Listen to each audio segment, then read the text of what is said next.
بسم اللہ الرحمن الرحیم۔ رسول اللہ صلی اللہ علیہ وآلہ وسلم نے ارشاد فرمایا کہ جس نے اپنے باپ سے منہ پھیرا اس نے کفر کیا۔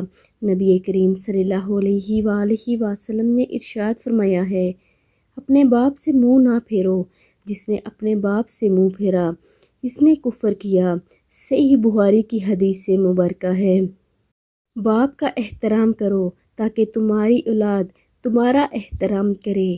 باپ کی باتیں غور سے سنو تاکہ دوسروں کی نہ سننی پڑے۔ باپ کے سامنے اونچا نہ بولو ورنہ اللہ تعالیٰ تمہیں نیچا دکھا دے گا۔ باپ کے سامنے نظریں جھکا کے رکھو تاکہ اللہ تعالیٰ تمہیں دنیا میں بلند رکھے۔ باپ کی سختی برداشت کرو تاکہ باکمال ہو سکو۔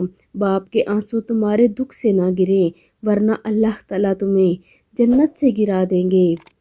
اللہ تعالیٰ ہمیں اپنے والدین کا احترام کرنے کی توفیق عطا فرمائے۔ آمین ثم آمین۔